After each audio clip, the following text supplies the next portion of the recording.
Okay, we're focusing on the product rule. We've got the function, the square root of x plus 1 times the square root of x minus 1, and this is like our g and this is our h, and this right here is the rule that we're going to follow. So what I'm going to do here is I'm going to get this out of radical form and put it into exponential form.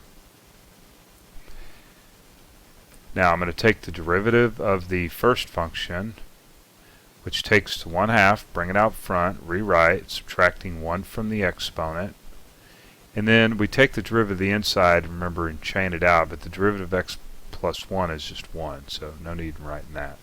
And then we rewrite the second function, plus, and then rewrite the first function times the derivative of the second function. That's what I've got written here.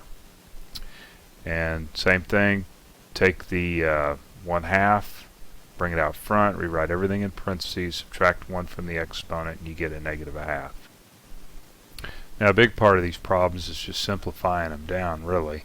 And what I do here is I factor out a 1/2, since there's a half occurs over here and 1/2 half occurs over here, so I pull the 1/2 out, and then I look for the term that has the smallest exponents. Let's see, same terms, different exponents here, and I look for the one that always has the smallest one. So we have an x plus 1 and x plus 1, but I'm going to factor the negative 1/2 out.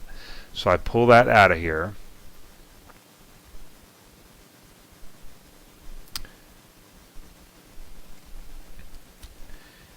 And since there's an x minus 1 and an x minus 1, I factor the one with the smallest exponent out. So that's the reason I've got this written here, x minus 1 to the negative 1/2. And then once you take this out, you're left with just, well, you're left with nothing at all, right? Because you removed the entire thing and brought it outside. And the only thing we're going to be left with here is an x minus 1 raised to the first power, because I'm factoring this x minus 1 to the negative 1/2 out. So that's the reason we're only left with an x minus 1 here. Plus, and then same thing here. I pulled this completely out of here. I pulled the 1/2 out. And out of here, I pulled out an x plus 1 to the negative 1/2 out. And the only thing you're going to be left with is an x plus 1. Now think about it this way.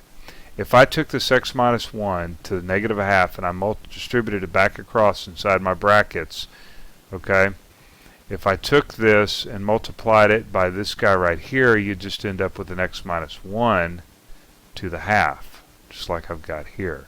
And then if I took this and multiplied it inside, right, we'd end up with this, and then x plus 1 and negative 1/2 and so forth. So, you know, we're just dealing with a bunch of algebra. But you got to really get this factoring stuff down, and this is the easiest way to do it, believe it or not. Okay, what do I do here? Okay, got a negative 1/2 and negative 1/2, so I took that stuff to the bottom, put it in radical form. I took the 2 and multiplied it by the 2x, so that's the 2 disappears and the x stays on top. But right, so I simplified this down. I skipped a step here, simplified that down, and which just leaves me with 2x, but there we are. Okay, this one here is just a combination. Product rule again, take the derivative of the first, rewrite the second, plus the first times the derivative of the second. Bring the 1/2 out front, rewrite, subtract 1 from the 1/2, you get negative 1/2, take the derivative of the inside, bring it out, which gives me a 2x. Alright, then we want to clean it up, so a 1/2 times 2x is just x, and then x is x squared. Alright, got this, put this back in radical form, brought this down to the bottom. Did a little cross multiply, multiply this times the top. We're trying to get a common denominator here. Okay, and then let's see, went ahead and just add the top since now we have a common denominator. Alright, so there we are, and since these are both the same, right, add exponents, a 1/2 and a 1/2 is 1, so this is what we're left with. Okay, simplify that down, 2x squared plus da-da. So working with lots of algebra, you're going to have to get that factoring down. You got to get the factoring down. Alright, it's extremely important.